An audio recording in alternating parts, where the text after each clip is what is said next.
newspapers.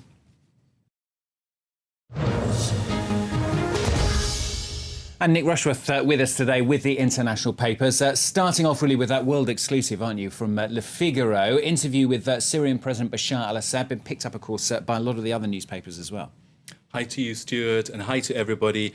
That exclusive is making a lot of buzz around the world, and no other than Syria is reacting. I went to the paper Al-Thawra, which is the state mouthpiece of Bashar al-Assad. Now, Al-Thawra is saying that what we've got here in this interview, accorded to Le Figaro, is in fact Assad's message to the world, which is that the Western allies are in disarray, aren't they? What we've got is Obama, who can't even take a decision. And we've got the French, who are maladroits, they're clumsy in their approach to everything that's going on.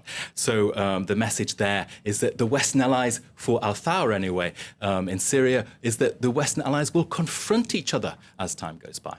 And I just want to continue with the Arabic language press. I turn to the mouthpiece al-Akhbar, the mouthpiece for the Hezbollah in Lebanon. Hezbollah, of course, a Syria ally. Hezbollah is saying in this piece, it has a front page there of François Hollande, doesn't it? You can see. And it's saying that he is the emperor with no clothes, Stuart. He is again in disarray. It calls on the French MPs who will be debating the whole question of a possible military strike against Syria on Wednesday in the Assemblée Nationale to actually stop Hollande in his tracks. There, those two mouthpieces of the pro-Syrians really in force attacking France. At least he's wearing a shirt in that picture, at least. Talking of allies, you've also had a look at the Russian papers, haven't you? Well, the Moscow Times has a news piece about Sergei Lavrov, who has rejected the whole stance that the US Secretary of State, John Kerry, has taken, notably in a media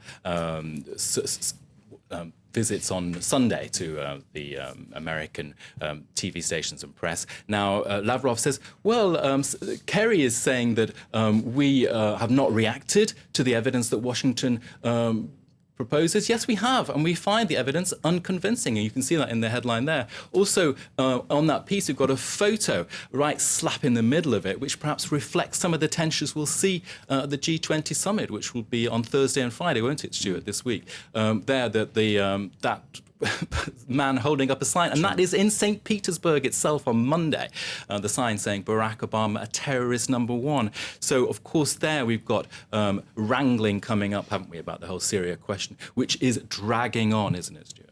Indeed it is. Now, one other article which has caught Nick's eye, pointing perhaps anyway to some way out of the Syria crisis. Well, you and I are Brits, so we both know this person very well. It's Baroness Shirley Williams. She's an elder of British politics, isn't she? And she has written in The Guardian to say, hold on a minute, there could be a solution, and that could be to get the Iranians on board, end the Syria crisis, and certainly for Syria's sake, end Tehran's isolation. Why is that? Because she argues that Iranians in the 80s suffered in the Iran-Iraq war attacks of chemical weapons. Thousands of young people were killed in those attacks by Saddam Hussein.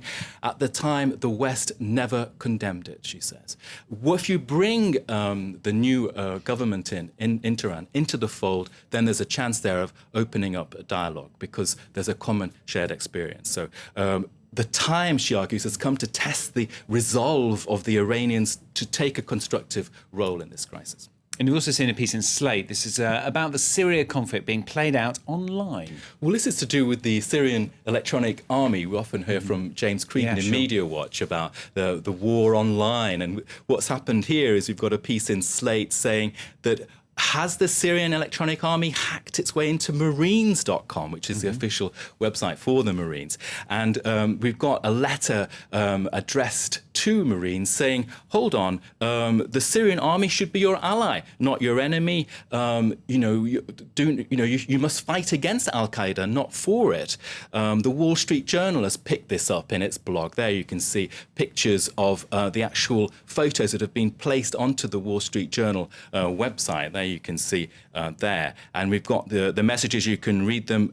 I didn't join the Marine Corps to fight for al-Qaeda in a Syrian civil war, and so on and so on. So very much, again, we're seeing tension day to day, aren't we, on the Syria question. Another hacking story there from Nick in today's international newspapers. Thanks very much.